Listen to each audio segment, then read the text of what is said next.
come on, sit down. Right, this is a really old copy of Tales of a Grandfather by Sir Walter Scott. It was written for his niece, who was 5 years old at the time. Wow. So you should be able to read this to me. Would you like to read it to me? Tales of a Grandfather.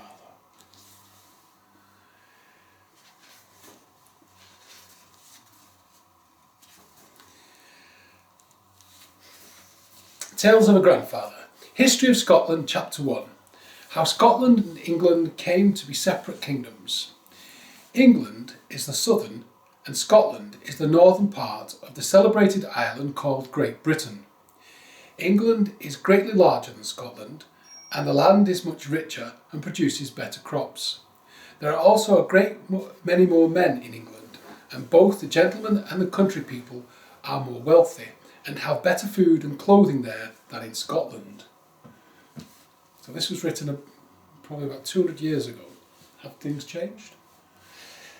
Scotland, on the contrary, is full of hills and huge moors and wilderness, which bear no corn and afford little food for flocks of sheep or herds of cattle.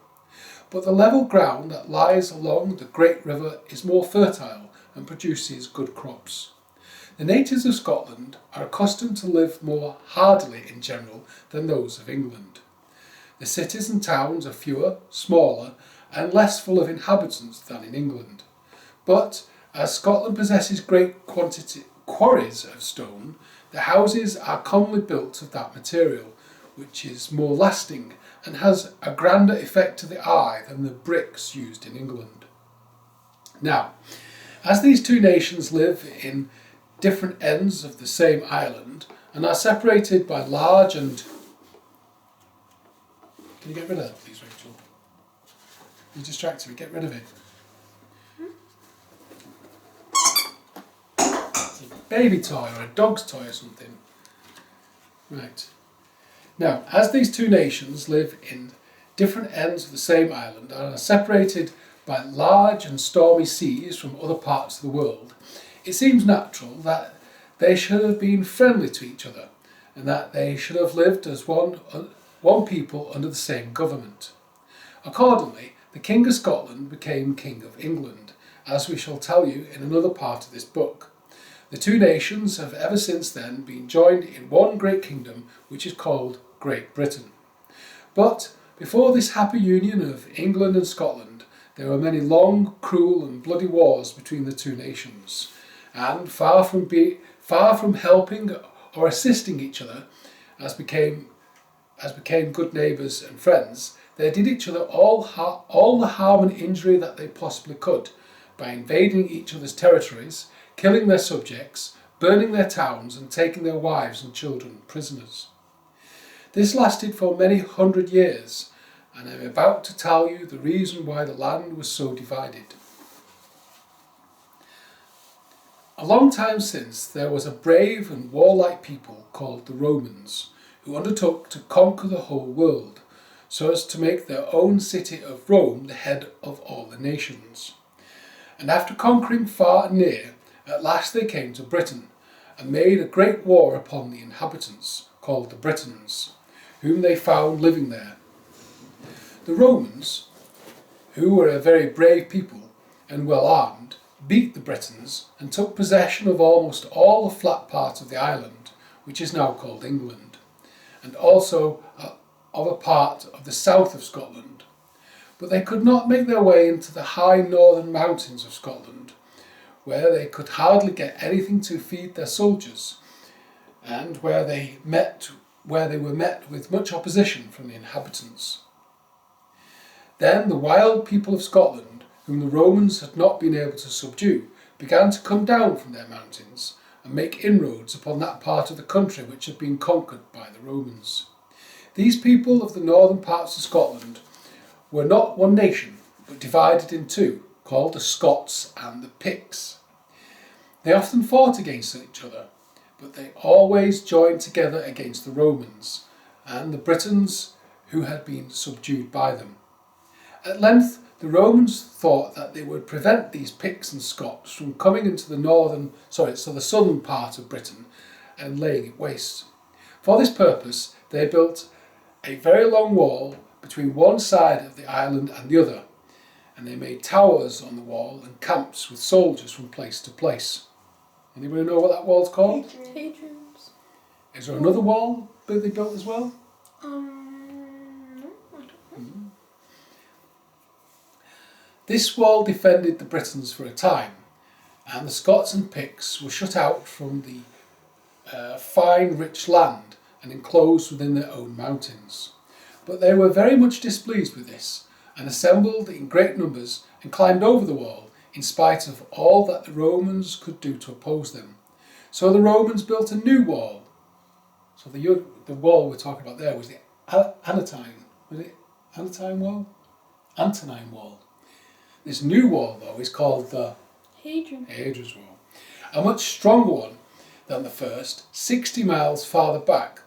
And the Roman soldiers defended the second wall so well that the Scots and Picts could not break through it. But at this time, great quarrels and confusion and civil wars took place at Rome. So the Roman emperor sent to the soldiers whom he had maintained in Britain and ordered them that they should immediately return to their own country and leave the Britons to defend the wall as well as they could.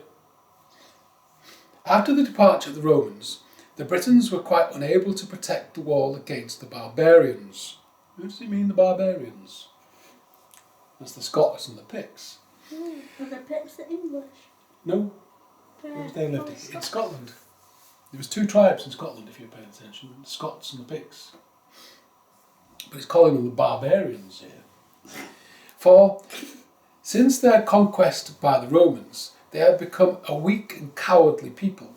So the Picts and the Scots broke through the wall at several points, wasted and destroyed the country, and took away the boys and girls to be slaves, seized upon the sheep and upon the cattle, and burned the houses, and did the inhabitants every sort of mischief. Thus at last the Britons, finding themselves no longer able to resist these barbarous people, invited into Britain to their assistance a number of men from the north of Germany, who were called Anglo-Saxons. Now these were a very brave and warlike people, and they came in their ships from Germany and landed in the south part of Britain, and helped the Britons to fight with the Scots and Picts. That was AD 449, and drove these nations again into the hills and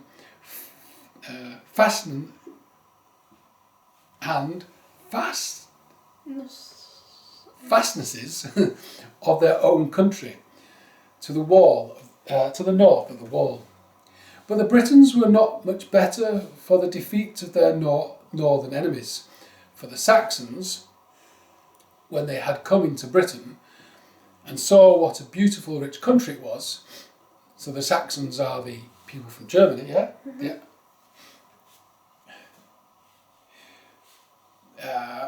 And that the people were not able to defend it, resolved to take the land to themselves and to make the Britons their slaves and servants. The Britons were very unwilling to leave their country taken from them by the people they had called in to help them, and so strove to oppose them, to fight them back. But the Saxons were stronger and more warlike than they, and defeated them so often that at last they got possession of all the level and flat land in the south part of Britain. However, the bravest part of the Britons fled into a very hilly part of the country, which is called Wales. And there they defended themselves against the Saxons for a great many years. So now you know where the original Britons ended up in Wales and why they speak a different language. So now we've got the Welsh, were the Britons. We've got the English, which are now the Saxons, and there's the barbarians up north. Ew. And their descendants still speak the ancient British language called Welsh. In the meantime, the Anglo-Saxons spread themselves throughout all the south part of Britain. While the Saxons and Britons were thus fighting together, the Scots and the Picts, after they had been driven back behind the Roman wall, also quarrelled and fought between themselves. And at last, after a great many battles, the Scots got completely the better of the Picts and gave their own name to the north part of Britain, and the Angles, or Anglo-Saxons, did to the south. And so came the name of Scotland, the land of the Scots, and England, the land of the English, Angles. That's where it comes its name from. The two kingdoms were divided from each other on the east of the River Tweed. On the east, by the River Tweed. Then, as you proceed westward, by a great range of hills and wildernesses, at the length by a branch of the sea called the Firth of Solway. This division is not very far from the old Roman wall. Is that the end? No, this is even better. Chapter 2. Yeah, but that... The story of Macbeth. I thought you said we were doing... You said one chapter. Well, You did. I did, but that was like Why didn't we have a break? that was like an introduction. Let's have a I've break. only been doing it for 2 minutes. Just keep your hair on. Yeah. Okay. Tell me what I've read so far then. No, carry on. I'd rather carry on. Chapter 2. The story of Macbeth. 1033 to 1056. But we already know the story of Macbeth.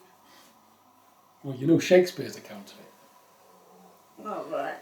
So now this is going to be completely different. Soon after the Scots and Picts had become one people, there was a king of Scotland called Duncan, a very good old man. He had 2 sons, one called Malcolm and the other Donalbain. At this time, Scotland, and indeed all the other countries of Europe, were much harassed by the Danes. These were a very fierce, warlike people, who sailed from one place to another and landed their armies on the coast, burning and destroying everything wherever they came. They were heathens and did not believe in the Bible, but thought of nothing but battle and slaughter and making plunder. What's plunder? Well, it's stealing. So the Danes, who were the Danes? Danish. What else do you know them as? Could it be the Vikings? Now, it happened in King Duncan's time that a great fleet of these Danes came to Scotland and landed their men in Fife, and threatened to take possession of that province. So a numerous Scottish army was levied to go to fight against them. The king was too old to command his army, and his sons were too young. He therefore sent out one of his near relations, who was called Macbeth. He was son of Finnel, who was Thane of Glams, spelt like Glamis for the English people who don't know how to pronounce Glams. Anyway, the governor of provinces were at that time in Scotland called Thanes. This Macbeth, who was a brave soldier, put himself at the head of the Scottish army and marched against the Danes. And he carried with him a relation of his own called Banquo, who was Thane of Lochaber, and was also a very brave man. So there was a great battle fought between the Danes and the Scots, and Macbeth and Banquo, the Scottish generals, defeated the Danes and drove them back to their ships, leaving a great many of their soldiers both killed and wounded. Then Macbeth and his army marched back to a town in the north of Scotland called Forres, rejoicing on account of their victory. Now there lived at this time... Is Macbeth a true story? Yeah. Now there lived at this time... So he was around when it happened? Who? Shakespeare? No. Wolf the Scotland, you think a cow? Now this is from 1033 to 1056. He's just writing about it. Now there lived at this time 3 old women in the town of Forres, whom people looked upon as witches and supposed they could tell what was to come to pass. So the three old witches went and stood by the wayside in a great moor or heath near Forres, and waited till Macbeth came up. And then, stepping before him, as he was marching on at the head of his soldiers, the first woman said, "All hail, Macbeth! Hail to thee, Thane of Glamis." The second said, "All hail, Macbeth! Hail to thee, Thane of Cawdor." And the third... Did a witch that's a real thing? Well, seemingly. Yeah, right. Then the third, wishing to pay him a higher compliment than the other two, said, "All hail, Macbeth! Thou shalt be King of Scotland." Macbeth was very much surprised to hear them giving him these titles, and while he was wondering what they could mean, Banquo stepped forward and asked them whether they had nothing to tell about him as well as about Macbeth. And they said that he should not be so great as Macbeth, but that though he himself should never be a king, yet his children should succeed to the throne of Scotland and be kings for a great number of years. Before Macbeth was recovered from his surprise, there came a messenger to tell him that his father was dead, so that he was become Thane of Glamis by inheritance. And there came a second messenger from the king to thank Macbeth for the great victory over the Danes, and to tell him that the Thane of Cawdor had rebelled against the king, and that the king had taken his office from him, and had sent to make Macbeth Thane of Cawdor as well as Glamis. Macbeth, seeing a part of the old woman's words come true, began to think how he was to bring the rest to pass and make himself king. Now Macbeth had a wife who was a very ambitious, wicked woman, and when she found out that her husband thought of raising himself up to be King of Scotland, she encouraged him in his wicked purpose by all the means in her power, and persuaded him that the only way to get possession of the crown was to kill the good old King Duncan. Macbeth was very unwilling to commit so great a crime, for he knew what a good sovereign Duncan had been. But his wife continued telling him what a foolish, cowardly thing it was in him not to take the opportunity of making himself king, when it was in his power to gain what the witches promised him.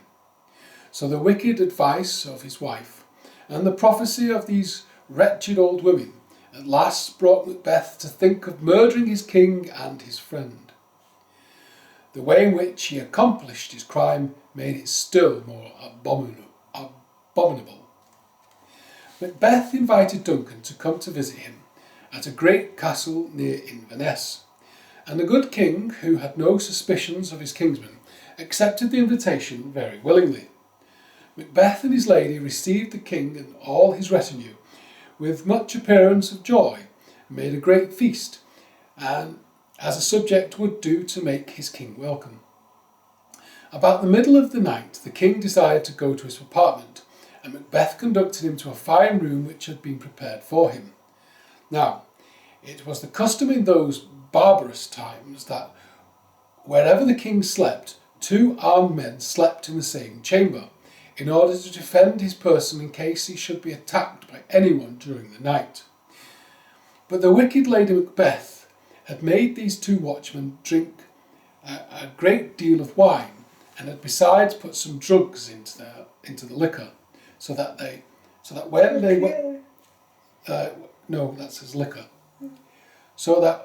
when they went to the king's apartment, they both fell asleep. Then the cruel Macbeth came into Duncan's bedroom about 2 in the morning. It was a terrible stormy night, but the noise of the wind and of the thunder did not awaken the king, for he was old and weary with his journey. Neither could it awaken the 2 sentinels, who were stupefied with the liquor and the drugs they had swallowed. They all slept soundly, so Macbeth, having come into the room and stepped gently over the floor, he took the 2 dirks which belonged to the sentinels and stabbed poor... What's the dirt? daggers. The Yeah. knives of the guards. Yeah. And stabbed poor old King Duncan to the heart, and that so effectually that he died without giving even a groan. Then Macbeth put the bloody daggers into the hands of the sentinels and daubed their faces over with blood, that it might appear as if they had committed the murder. Macbeth was, however, greatly frightened at what he had done, but his wife made him wash his hands and go to bed. Early in the morning, the nobles and gentlemen who attended on the king assembled in the great hall of the castle, and there they began to talk of what a dreadful storm it had been the night before. But Macbeth could scarcely understand what they said, for he was thinking on something much worse and more frightful than the storm. They waited for some time, but finding the king did not come from his apartment, one of the noblemen went to see whether he was well or not.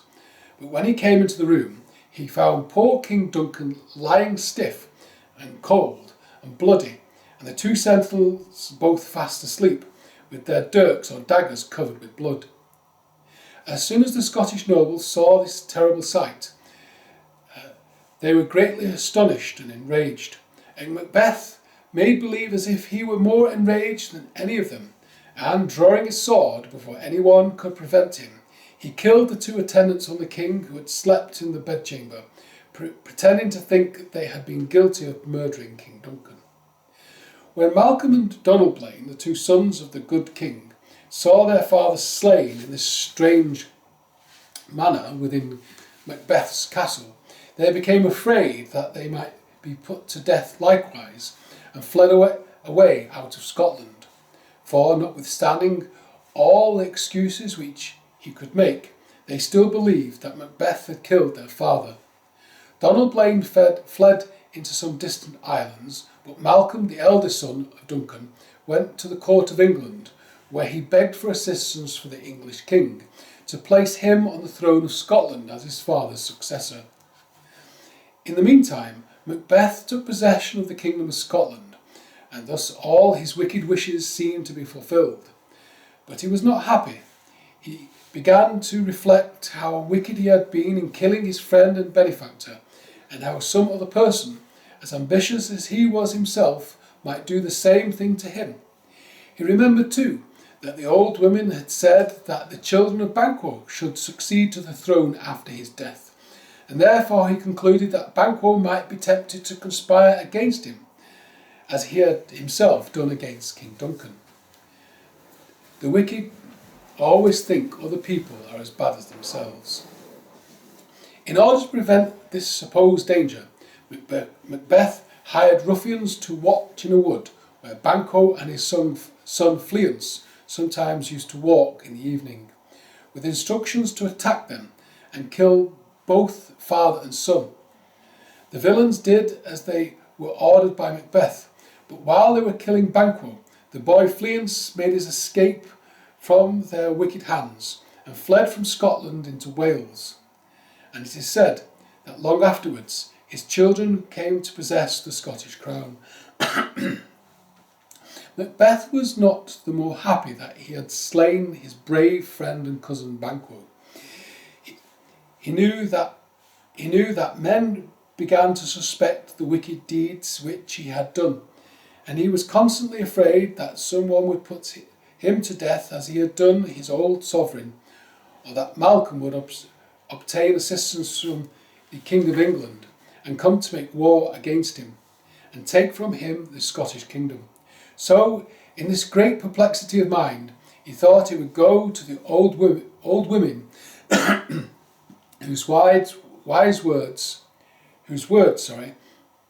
had first put into his mind the desire of becoming a king. They answered him that he should not be conquered or lose the crown of Scotland until a great forest called Birnam Wood should come to attack a strong castle situated on a high hill called Dunsinane, in which Castle Macbeth commonly resided. Now, the hill of Dunsinane lived. Now, the hill of Dunsinane is upon the one side of a great valley, and the forest of Birnam is upon the other. There are 12 miles distance between them. Macbeth, however, resolved to fortify his castle on the hill of Dunsinane very strongly, as being a place in which he would always be sure to be safe. For this purpose he caused all his great nobility and thanes to send in stones and wood and other things wanted in building, and to drag them with oxen up to the top, cattle, up to the top of the steep hill. Now, among other nobles who were obliged to send oxen and horses and materials to this laborious work was one called Macduff, the Thane of Fife. Macbeth was afraid of this Thane, for he was very powerful and was accounted both brave and wise. And Macbeth thought he would most probably join with Prince Malcolm if ever he should come from England with an army. The king, therefore, had a private hatred against the Thane of Fife, which he kept concealed from all men, until he should have some opportunity of putting him to death, as he had done Duncan and Banquo.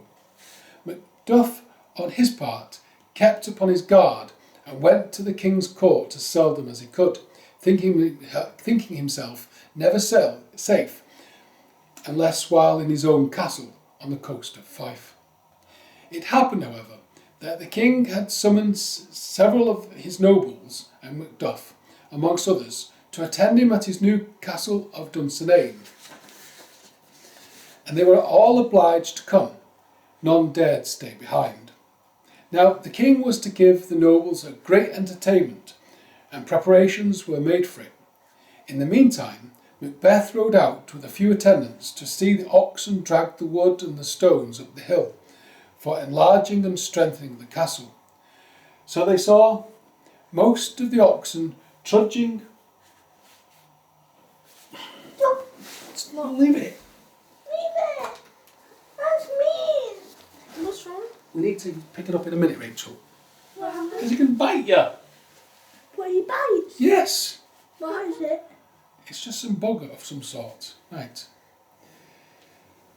So they saw most of the oxen trudging up the hill with great difficulty, for the ascent is very steep, and the burdens were heavy, and the weather was extremely hot. At length Macbeth saw a pair of oxen so tired that they could go no farther up the hill, but fell down under their load. Then the king was very angry, and demanded to know who it was amongst his thanes that had sent oxen so weak and so unfit for labour, when he had so much work for them to do. Someone replied that the oxen belonged to Macduff. Then, said the king in great anger, since the Thane of Fife sends such worthless cattle as these to do my labour, I will put his own neck into the yoke and make him drag the burdens himself.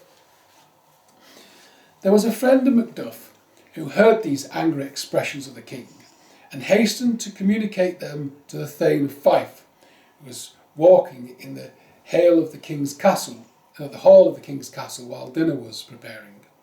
The instant that Macduff heard that the king had said what the king had said, he knew he had no time to lose in making his escape.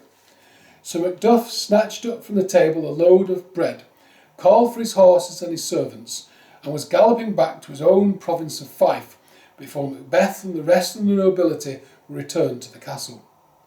The first question which the king asked was, "What has become of Macduff?" And being informed that he had fled from Dunsinane, he ordered a body of his guards to attend him, and mounted on horseback himself to pursue the Thane. Macduff, in the meantime, fled as fast as horse's feet could carry him, but he was so ill provided with money for his expenses that, when he came to the great ferry over the River Tay, he had nothing to give to the boatman who took him across, excepting the loaf of bread which he had taken from the king's table. The place was called, for a long time afterwards, the Ferry of the Loaf. When Macduff got into his province of Fife, which is on the other side of the Tay, he rode on faster than before towards his own castle, which, as I told you, stands close beside the seaside.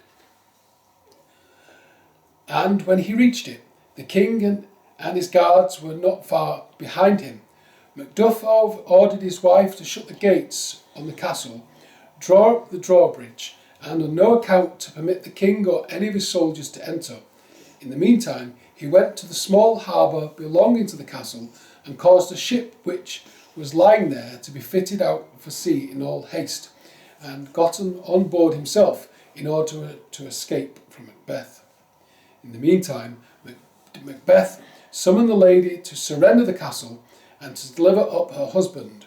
But Lady Macduff, who was a wise and brave woman, made many excuses and delays until she knew that her husband was safely on board the ship and had sailed from the harbour.